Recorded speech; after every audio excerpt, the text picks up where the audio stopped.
ਦਰਸ਼ਕੋ break ਤੋਂ ਬਾਅਦ ਤੁਹਾਡਾ ਸਭ ਦਾ ਭਰਪੂਰ ਸਵਾਗਤ ਹੈ। ਹੁਣ ਆਪਾਂ ਅੱਜ ਦੇ ਅਹਿਮ ਇਸ਼ੂਜ਼ ਤੋਂ ਬਾਅਦ ਗੱਲਬਾਤ ਕਰਾਂਗੇ ਗੁਰਬਾਣੀ ਵਿਚਾਰਾਂ ਦੀ। ਉਸ ਤੋਂ ਪਹਿਲਾਂ ਮੈਂ ਤੁਹਾਡੇ ਨਾਲ ਇੱਕ ਛੋਟੀ ਜਿਹੀ ਮਿੰਨੀ ਕਹਾਣੀ ਜਿਹੜੀ ਹੈ ਉਹ ਤੁਹਾਡੇ ਨਾਲ ਸ਼ੇਅਰ ਕਰਨੀ ਚਾਹਾਂਗੀ, ਜਿਹੜੀ ਕਿ 1-1.5 ਮਿੰਟ ਦੀ ਹੋਵੇਗੀ। ਸੋ ਇਸ ਤੋਂ ਸਾਨੂੰ ਕਾਫੀ ਸਬਕ ਮਿਲਦਾ ਹੈ, ਲੈਸਨ ਮਿਲਦਾ ਹੈ। ਧੋਬੀ ਦਾ ਗਧਾ ਸੀ, ਸ਼ੈਤਾਨ ਨੇ ਆ ਕੇ ਖੋਲ ਦਿੱਤਾ। ਉਹ ਕਿਸੇ ਕਿਸਾਨ ਦੇ ਖੇਤ ਵਿੱਚ ਵੜ ਗਿਆ ਤੇ ਮਾਰ-ਮਾਰ ਪਲਸੇਟੇ ਫਸਲ ਖਰਾਬ ਕਰ ਦਿੱਤੀ। ਕਿਸਾਨ ਨੇ ਗਧੇ ਨੂੰ ਗੋਲੀ ਮਾਰ ਦਿੱਤੀ। ਧੋਬੀ ਨੇ ਗੁੱਸੇ ਵਿੱਚ ਆ ਕੇ ਕਿਸਾਨ ਨੂੰ ਮਾਰ ਸੁੱਟਿਆ। ਬਦਲਾ ਲੈਣ ਲਈ ਕਿਸਾਨ ਦੇ ਮੁੰਡਿਆਂ ਨੇ ਧੋਬੀ ਦਾ ਪੂਰਾ ਪਰਿਵਾਰ ਕਤਲ ਕਰ ਦਿੱਤਾ ਤੇ ਆਪ ਕਾਨੂੰਨ ਹੱਥੋਂ ਫਾਂਸੀ ਲੱਗ ਗਿਆ। ਮਰ ਕੇ ਸਾਰੇ ਉੱਤੇ ਗਏ ਤਾਂ ਗੇਟ ਤੇ ਸ਼ੈਤਾਨ ਮਿਲ ਗਿਆ। ਤੂੰ ਗਧਾ ਕਿਉਂ ਖੋਲਿਆ? ਉਹਨਾਂ ਕਿਹਾ ਕਿ ਤੂੰ ਗਧਾ ਕਿਉਂ ਖੋਲਿਆ? ਸਾਰੇ ਗੁੱਸੇ ਨਾਲ ਚੀਖੇ। ਸ਼ੈਤਾਨ ਹੱਸਿਆ ਤੇ ਕਹਿੰਦਾ, ਮੈਂ ਤਾਂ ਸਿਰਫ ਗਧਾ ਖੋਲਿਆ ਸੀ, ਤੁਸੀਂ ਭਲਾ ਆਪਣੇ ਅੰਦਰ ਦੇ ਸ਼ੈਤਾਨ ਕਾਹਤੋਂ ਖੋਲੇ? ਸੋ ਭਰਾਵੋ, ਇਹ ਰਾਜਨੀਤਿਕ ਲੋਕਾਂ ਨੂੰ ਸਮਝੋ, ਇਹਨਾਂ ਦਾ ਕੰਮ ਹੀ ਗਧੇ ਖੋਲਣਾ ਹੈ। ਕਦੇ ਜਾਤਾਂ ਦੇ, ਕਦੇ ਧਰਮਾਂ ਦੇ, ਕਦੇ ਭਾਸ਼ਾ ਦੇ ਤੇ ਕਦੇ ਸੂਬਿਆਂ ਦੇ। ਬਸ ਤੁਸੀਂ ਆਪਣੇ ਅੰਦਰ ਦੇ ਸ਼ੈਤਾਨ ਬਣ ਕੇ ਰੱਖੋ। ਜੀ ਰਾਜ ਸਾਹਿਬ, ਕੀ ਕਹਿਣਾ ਚਾਹੋਗੇ? ਦੇਖੋ, ਕਿਉਂਕਿ ਬੰਦਿਆਂ ਨੇ ਅੰਦਰਲੇ ਸ਼ੈਤਾਨ ਨਹੀਂ ਬੰਨੇ ਤੇ ਰੱਬ ਨੇ ਕਰੋਨਾ ਮਾਈ ਭੇਜ ਦਿੱਤੀ ਹੈ ਤੇ ਆ ਲੋ ਸਾਰੇ ਸ਼ੈਤਾਨ ਹੁਣ ਦੌੜ ਗਏ ਤੁਹਾਡੇ, ਹੁਣ ਪਹਿਲਾਂ ਆਪਣੀ ਜਾਨ ਬਚਾਓ। ਇਹ ਬਿਲਕੁਲ ਠੀਕ ਹੈ, ਕਿਉਂਕਿ ਬਹੁਤ ਵਾਰ ਜਿਹੜਾ ਜਦੋਂ ਅਸੀਂ ਇਨਸਾਨੀ ਮਨ ਦੇ ਵਿਕਾਰਾਂ ਦੀ ਗੱਲ ਵੀ ਕਰਦੇ ਤੇ ਉਸ ਦੇ ਵਿੱਚ ਜਿਹੜਾ ਕ੍ਰੋਧ ਹੈ, ਐਂਗਰ ਹੈ, ਜਿਹਨੂੰ ਇੱਥੇ ਮੈਡਨੈਸ ਕਹਿੰਦੇ ਨੇ ਕਿ ਆਰ ਯੂ ਮੈਡ ਔਨ ਮੀ, ਇਹ ਨੰਬਰ 2 ਤੇ ਹੈ। ਔਰ ਜ਼ਾਹਰ ਹੈ ਕਿ ਬਹੁਤ ਵਾਰ ਅਸੀਂ ਰਿਵੈਂਜ ਦੇ ਥੱਲੇ ਔਰ ਈਰਖਾ ਦੇ ਥੱਲੇ, ਹਸਦ ਕਰਕੇ, ਅਨਾਹ ਦੇ ਥੱਲੇ ਜੋ ਕੁਛ ਕਰਦੇ ਆ, ਇਕੱਲਾ ਇੰਡੀਵਿਜੂਅਲ ਨਹੀਂ, ਮੁਲਕਾਂ ਦੇ ਵੀ ਜਿਹੜੇ ਰਿਸ਼ਤੇ ਨੇ ਉਹ ਕਿਤੇ ਰਿਵੈਂਜ ਲੈਣ ਲਈ, ਕਿਤੇ ਅਨਾਹ ਦੇ ਥੱਲੇ, ਕਿਤੇ ਦੂਸਰੇ ਦੀ ਦੌਲਤ ਤੇ ਕਬਜ਼ਾ ਕਰਨ ਲਈ। ਔਰ ਬਹੁਤ ਸਾਰੀ ਜਿਹੜੀ ਤਕਲੀਫ ਇਸ ਧਰਤੀ ਤੇ ਹੈ ਉਸ ਦੇ ਜ਼ਿੰਮੇਵਾਰ ਅਸੀਂ ਆਪ ਹੀ ਹਾਂ।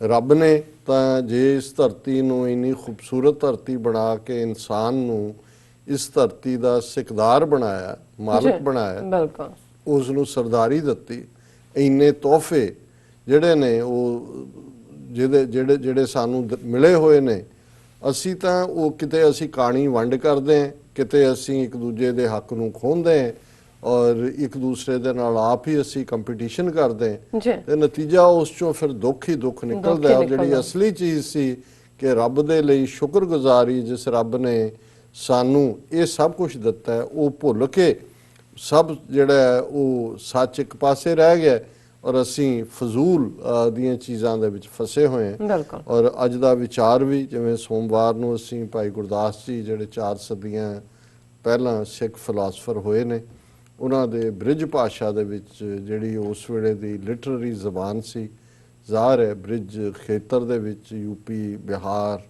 ਭੋਜਪੁਰ, ਇਹ ਸਾਰਾ ਜਿਹੜਾ ਅਵਧ, ਜਿਹੜਾ ਲਖਨਊ ਔਰ ਇਸ ਸਾਰੀ ਤਹਿਜ਼ੀਬ ਦੀ, ਉਸ ਦੇ ਵਿੱਚ ਉਹਨਾਂ ਨੇ 675 ਸਵਈਏ ਲਿਖੇ ਨੇ, ਜਿਹੜੀ ਸਵਈਆ ਫਾਰਮ ਆਫ ਪੋਇਟਰੀ ਹੈ। ਪਰ ਕਿਉਂਕਿ ਇਹਨਾਂ ਦੇ ਵਿੱਚ ਇੱਕ ਰਵਾਨਗੀ ਹੈ, ਡਿਵਿਨਿਟੀ ਦੇ ਨਾਲ ਇਹ ਓਤ-ਪੋਤ ਨੇ, ਸਰਸ਼ਾਰ ਨੇ, ਔਰ ਉਹਨਾਂ ਚੋਂ ਸਾਡੇ ਲਈ ਸਿੱਖਣ ਲਈ ਜਿਹੜਾ ਹੈ ਉਹ ਨਗੇਟ ਹੈ ਵਿਜ਼ਡਮ ਦਾ, ਸੋਨ ਡਲੀ ਹੈ। ਔਰ ਇਹ ਸਵਈਆ 285 ਨੰਬਰ ਹੈ 675 ਚੋਂ। ਗੁਰਮੁਖ ਸੰਗਤ ਮਿਲਾਪ ਕੋ ਪ੍ਰਤਾਪ ਅਤ, ਪੂਰਨ ਪ੍ਰਗਾਸ ਪ੍ਰੇਮ ਨੇਮ ਕੈ ਪਰਸਪਰ ਹੈ, ਚਰਨ ਕਮਲ ਰਜ ਬਾਸਨਾ ਰਾਸ, ਸੀਤਲਤਾ कोमल पूजा कोटान समसर है, रूप के अनूप रूप अत आश्चर्य में, नाना बिस्माद राग रागनी पटंत्र है, निझर अपार तार अमृत निधान पान, पद्म अद्भुत गत आन नहीं समसर है।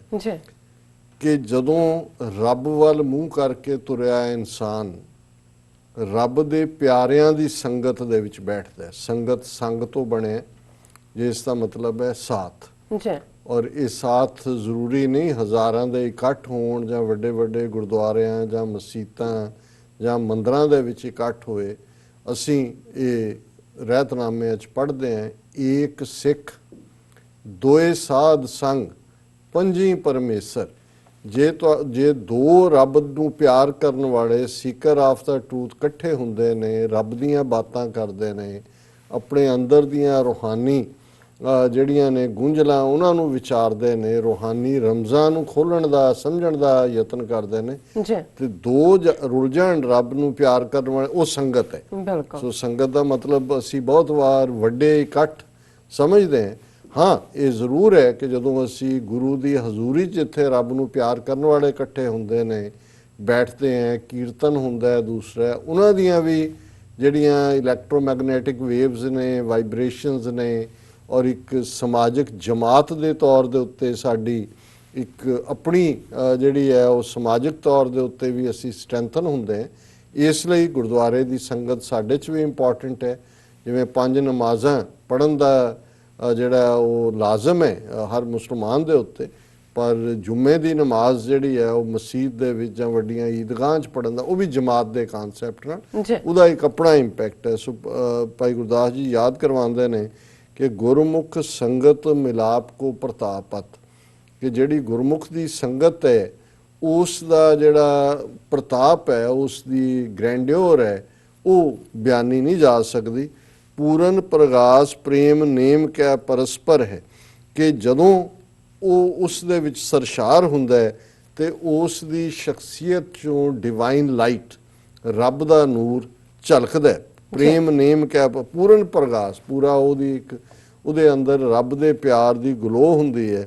ਔਰ ਫਿਰ ਚਰਨ ਕਮਲ ਰਜ ਬਾਸਨਾ ਰਾਸ, ਕਿ ਗੁਰੂ ਦੇ ਚਰਨਾਂ ਦੀ ਧੂੜ ਜਿਹੜੀ ਹੈ ਉਹ ਵੀ ਉਹਦੇ ਅੰਦਰ ਰਚੀ ਹੁੰਦੀ ਹੈ। ਚਰਨਾਂ ਦੀ ਧੂੜ ਦਾ ਮਤਲਬ ਗੁਰੂ ਦਾ ਸ਼ਬਦ ਹੈ, ਉਸ ਦਾ ਗਿਆਨ ਹੈ, ਉਸ ਦੀਆਂ ਟੀਚਿੰਗਸ ਨੇ, ਔਰ ਉਹਨਾਂ ਦੇ ਅੰਦਰ ਉਸ ਦੀ ਫ੍ਰੈਗਰੈਂਸ, ਬਾਸਨਾ ਹੁੰਦੀ ਹੈ, ਫ੍ਰੈਗਰੈਂਸ, ਖੁਸ਼ਬੂ ਤੁਸੀਂ ਮਹਿਸੂਸ ਕਰਦੇ ਹੋ। ਸੀਤਲਤਾ ਕੋਮਲ ਪੂਜਾ ਕੋਟਾਨ ਸਮਸਰ ਹੈ, ਕਿ ਹੋਰ ਲੱਖਾਂ ਚੀਜ਼ਾਂ ਦੀ ਕੋਈ ਵਰਸ਼ਿਪ ਕਰਨ ਵਾਲਾ ਹੋਏ ਉਹ ਉਹਦਾ ਮੁਕਾਬਲਾ ਨਹੀਂ ਕਰ ਸਕਦਾ, ਜਿਹੜੀ ਫਿਰ ਗੁਰੂ ਦੇ ਬਚਨਾਂ ਤੇ ਅਮੰਨਾ ਕਰਕੇ ਸੱਚ ਦੀ ਜ਼ਿੰਦਗੀ ਜੀਣ ਵਾਲੇ ਦੇ ਅੰਦਰ ਇੱਕ ਸੀਤਲਤਾ ਹੁੰਦੀ ਹੈ, ਇੱਕ ਠੰਡਕ ਹੁੰਦੀ ਹੈ, ਇੱਕ ਕੋਮਲਤਾ ਹੁੰਦੀ ਹੈ, ਇੱਕ ਡੈਲੀਕੇਸੀ ਹੁੰਦੀ ਹੈ। ਉਹਦੀ ਸ਼ਖਸੀਅਤ, ਰੱਬ ਦੇ ਬੰਦੇ ਦੇ ਵਿੱਚ ਇੱਕ ਪਿਆਰ, ਇੱਕ ਸੀਤਲਤਾ ਹੁੰਦੀ ਹੈ।